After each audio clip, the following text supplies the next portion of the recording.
welcome to Slator Pod episode 20 in what may be the final week of a partial lockdown in the country that I'm in, Switzerland.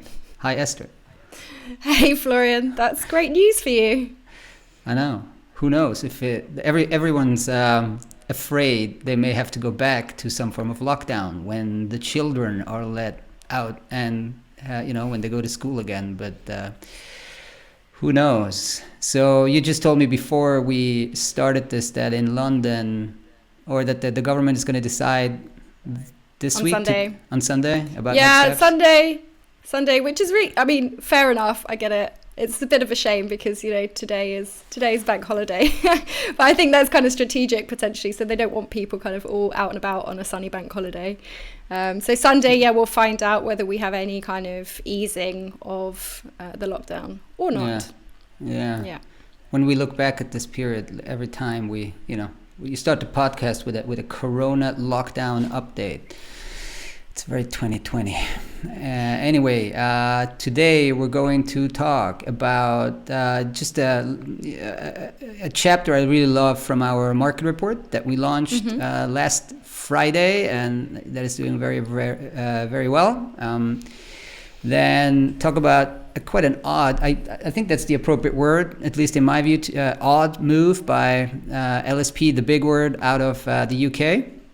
Then just a couple of words about the COVID again, outlook industry, some thoughts around LSP that are private equity funded, and then moving on to Amazon and subtitling, Amazon Prime Video, that is Amazon Prime Video subtitling.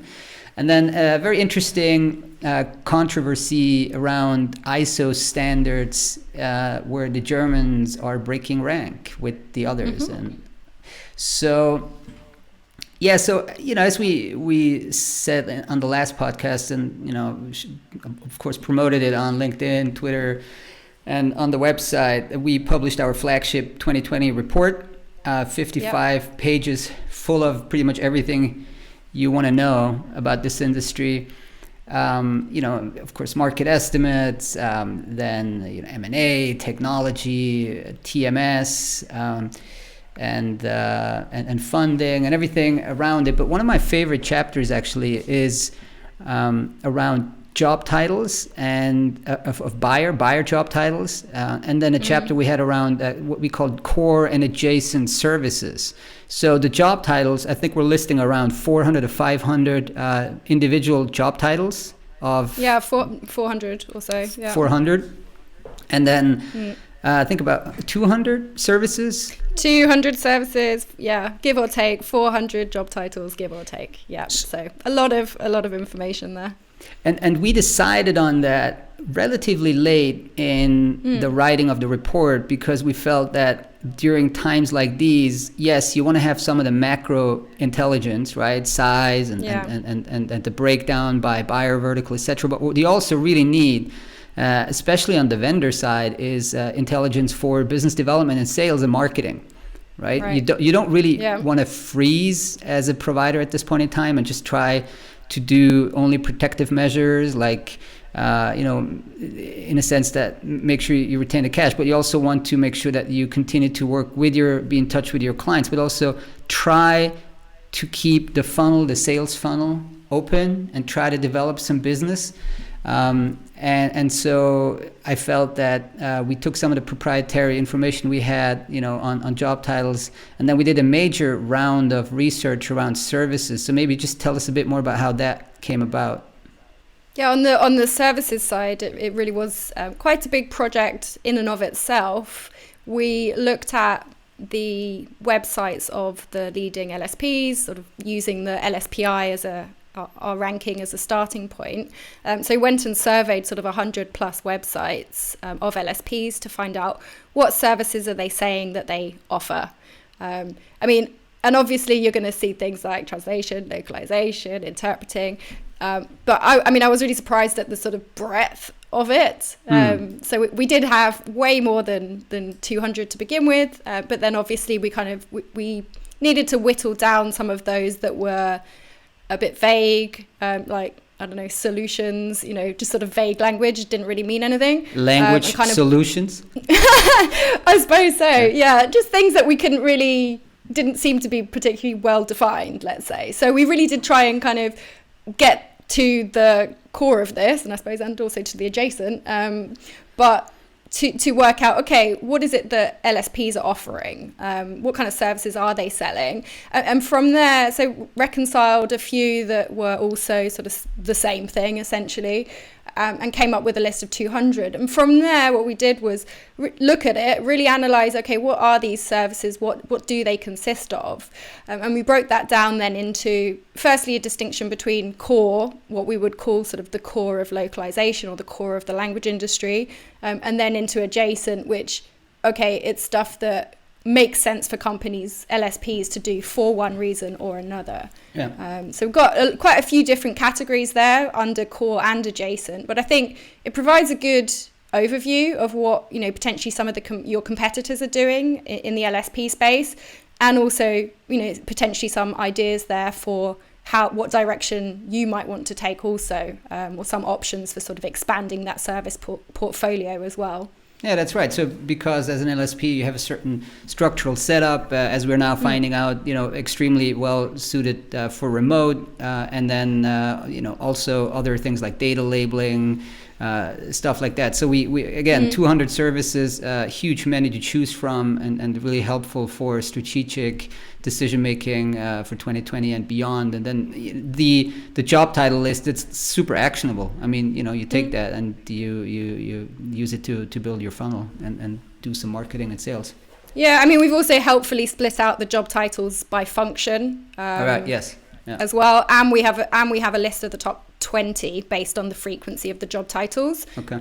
So that really will be a good starting point, I think. Yeah, let me pull that up. So the top 20 frequent terms. Well, unsurprisingly, number 1 is translation. Number 2 is language, then specialist and project services, globalization, localization, program, content, etc. So, get your LinkedIn Pro or Sales Nav subscription and start typing away and building that funnel, for those who don't already do that, of course. So moving on, also another funnel building exercise in a sense. We received an email from UK-based thebigword, very large language service provider.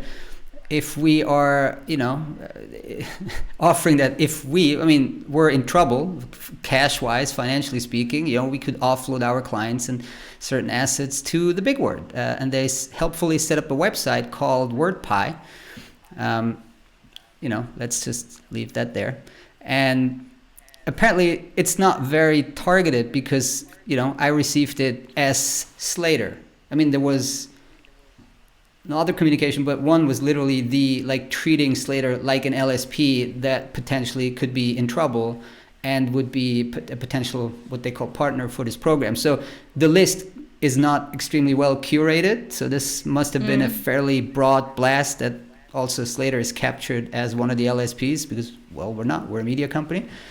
And then let me just walk you through this, what they call a unique program. So they said it has been designed to allow language service providers to transfer their clients to WordPie, but continue to receive agreed remuneration for a number of years for the ongoing work received from those clients. They go on to say that research shows that the number of LSPs will run out of money within the next 3 months. And then they say instead of simply closing the doors, struggling LSPs could have an opportunity to continue to receive some payments for the business they have built up in the past through the Big Work Group.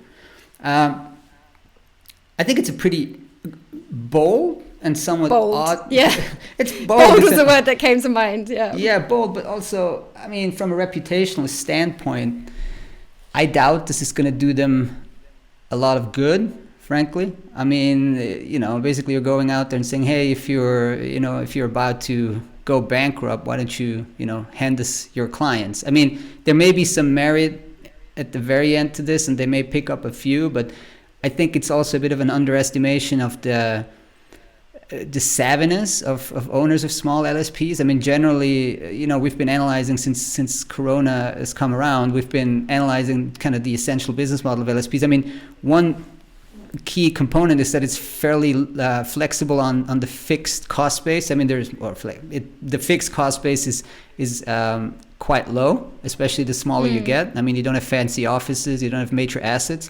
So in a sense, if you're losing a lot of client business, you can ramp down fairly easily by, outsourcing less. Maybe if you're very small, starting to translate yourself again as a small business owner, etc. So it's not one of the typical business to go bust very quickly into a recession, right? Now, obviously, if you're super exposed to 3 clients that they're all sending 0 work now, yes, you're probably going to go, you're going to have to wind down in some shape or form, but unless you have your leverage, like you have loans, you can live for quite a long time without actually going broke. So again, maybe a lot of people who listen to this podcast got the same email from them. There was. It seems a bit like a scattergun approach, doesn't it? Oh, fully. The fact that we're caught in that we're on that list means that must have gone out to 1,000 plus LSPs, right? Because we're not even an LSP and we're on the list, so nobody really looked at every single email that went out. Let's see. Some people commented on LinkedIn that. Again, probably not the best move from a reputational standpoint, but let's leave that there. We talked a bit about leverage just now. So what's interesting is also going to be how some of the private equity owned LSPs are going to come through this eventually, because a lot of this or some of those acquisitions were funded through debt, right? And the debt is then loaded onto the company. So they need to make monthly, loan payments or interest payments, and that requires a fair amount of cash. So here you have an actual fixed cost that's not negotiable, or you can't just downsize that. Well, you're on the hook for those interest payments. So you need to generate a fair amount of cash to service those interest payments. So something we should be looking at in the coming month of how, some of these large private equity owned LSPs are faring, and that there is some potential for disruption in that. So if you're actually taking a significant hit and you're unable to service your debt, then you're in real trouble. And that's unlike if you're debt free and you can just ramp down your operations. That's very different.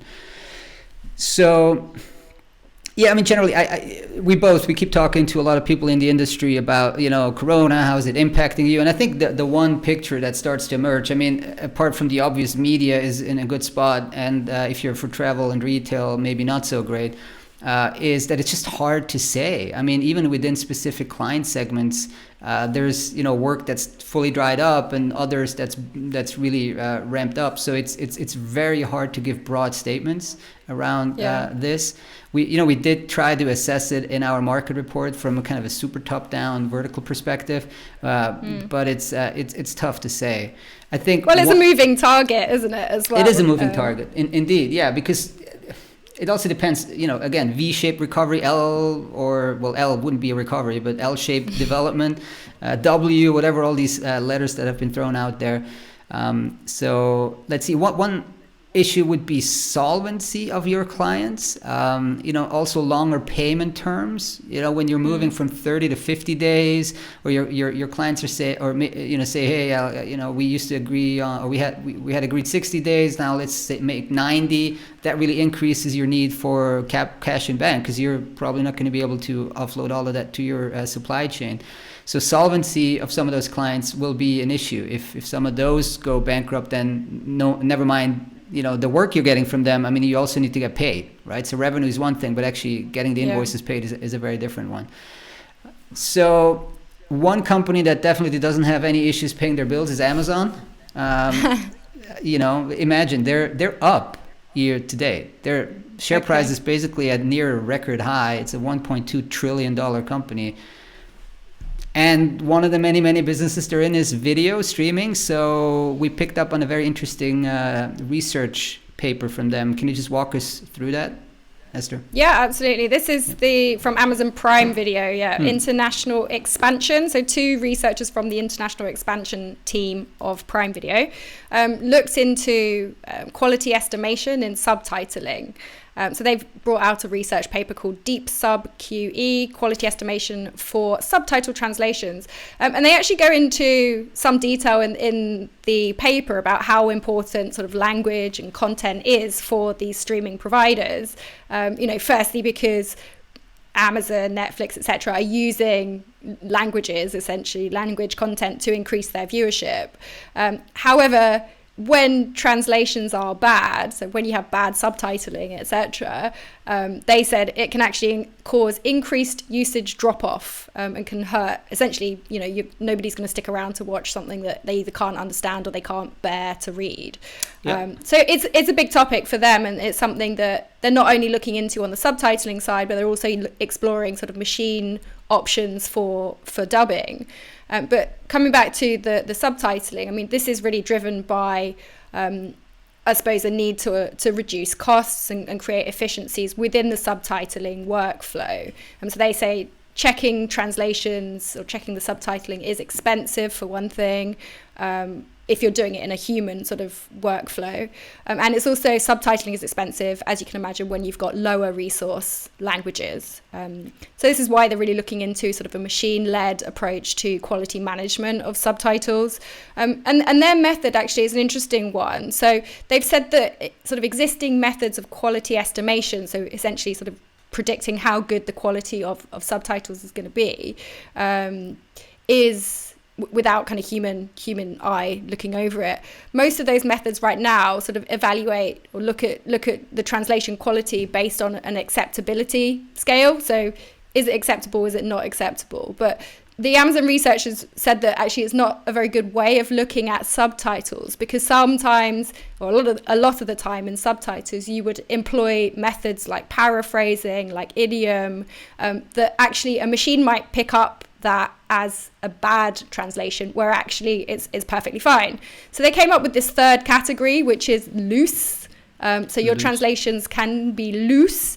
It makes sense. It will be a sort of a departure from the source text, but still appropriate in context. So in their system, translations can be good, bad, or loose.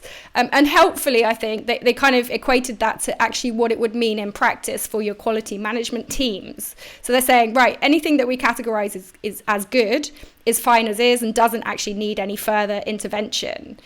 However, any subtitles that we categorize as loose might need edits. So somebody probably should take a look at them. And anything that's bad needs a complete rewrite. So it's kind of so helpful. Yeah, sorry. No, go ahead, yeah. No, it seems like quite a basic triage, right? Yeah. An initial. I mean, I think at that level it is, yeah. But I think obviously there's a lot behind it in terms of the tech, in terms of like aspects that they're taking into account and how they're actually classifying those translations. Yeah. I mean, it's probably an initial triage, and then to just not have to look at everything. I mean, yeah. But I'm always very skeptical around any automated quality estimation models. Still, I mean, despite all the AI, it's still hard to get it right. I mean, subtitling must be very hard as well, because sometimes you literally you have to be extremely loose, right? To just the textual constraints, like and context. Well, the word limit, sort of the character limitations, the word and things limit. like I mean, imagine English into German, everything gets really long. So there is stuff that gets lost. Let's just very briefly also talk about one of their potential suppliers, Zoo Digital. Just provided an update, and they're seeing what they call a reassuring resumption in demand. We talked about green shoots in MediaLock before, when VSI was able to send people back to their studios slowly. What's going on at Zoo, just very briefly? Yeah, Zoo's an interesting example, actually. I mean, in their update recently, they shared that a lot of the work that they're seeing right now is from back catalogue content. So this is sort of, I guess, a pretty obvious or logical step for Zoo's customers, because right now they can't actually go and shoot any new content, films, etc. However, they still want to keep new content flowing into audiences. So they're now, essentially translating, localizing their back catalogue of content. Like Disney, for example, great example of that, huge back catalogue of content. which needs to be localized. So back catalog content definitely now sort of playing a bigger role for Zoo, rather than sort of original content or new productions that they had been doing over the past sort of 6 months. That's what Stuart Green, the CEO, said to us when we spoke to him. So aside from the back catalogue, they're also seeing increased uptake of Zoo Dubs. So this is their cloud-based dubbing solution, which has been around for a while. But now they're saying, okay, we've got increased demand from existing clients and also from some new clients. So and I think it's an interesting conundrum, I think, for the wider market of sort of media localizers that we're seeing. Zoo has obviously had this dubbing solution out for a while. And we've also seen a couple of others right now sort of like shifting to offering some cloud-based dubbing as well. Like Deluxe, for example, released their cloud-based dubbing solution this week. Transperfect. VSI said that they'd been delivering some remote dubbing as well. But I think a lot of the sort of traditional media localizers are also really keen to highlight when their studios are up and running again, so that they can get back to, potentially business as usual. You mean the conundrum is like actually in the studios? Yeah, you mean on the one hand, they're pushing like, hey, we're going to go back to the studios. On the other, hey, we're all set up for the remote world now with our virtual cloud Exactly. solution. Like on the one hand, you kind of need to be offering the cloud solutions right now. Otherwise, your clients might be going elsewhere. But on the other hand, a lot of the time they have been saying on the traditional side that, in studio is better. It gives a more professional quality, more professional sort of overall overall product. So you have to see sort of how that evolves. Let's see how that plays out. And I think it's probably a fairly difficult piece of technology to build. You probably don't build that overnight. So maybe Zoo does have an edge there. But well, good for Zoo anyway. I mean, the shares are currently up about 25% year to date. So they're having a pretty good run. Yeah, I mean it's pretty volatile. It's a relatively small stock, but definitely one of the winners here. To wrap, we had an interesting story out of Germany this week, the ISO certification. So there was a lot of pushback by the German ISO Terminology Committee. I mean, there's a standards body in Germany called DIN, Deutsche Industrienorm, and I'm not 100% familiar with the intricacies of how these ISO committees come about, but that particular committee is in charge of also reviewing some of the translation standards. And then there is a new one that was adopted by a majority of the 36 other countries around legal translation.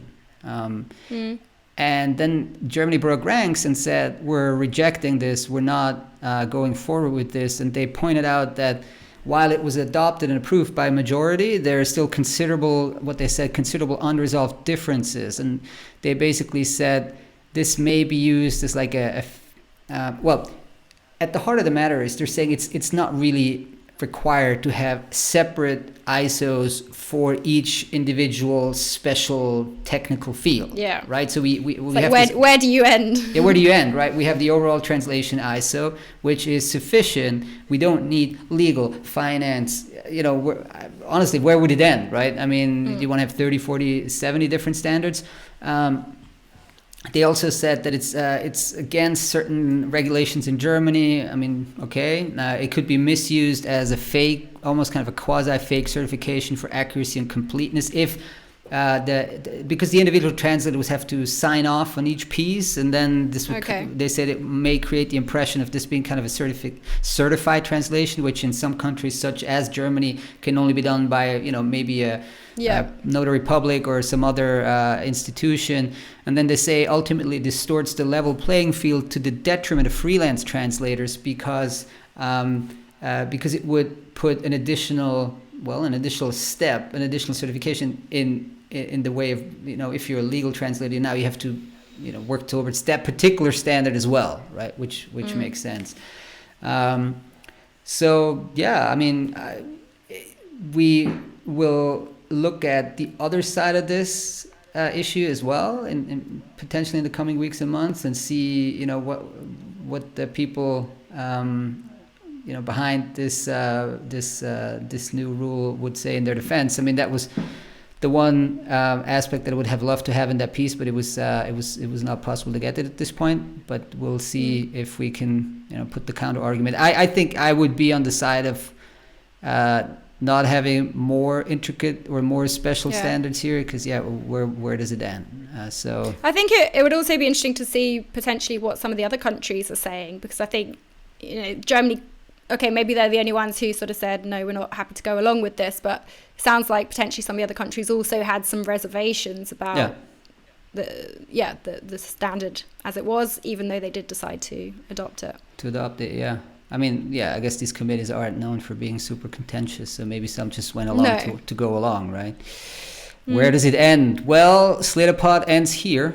Thanks for doing this on a bank holiday, as you guys say in Britain. Of course. And hope doesn't feel like work when we're podcasting. There you go. That's how all of work should feel, not like work, especially now that work and personal life blend seamlessly together. Since we're all at home. All right. Well, that was it for the week. Thanks. See you next week. Cheers. Bye. Thanks, everyone. Bye.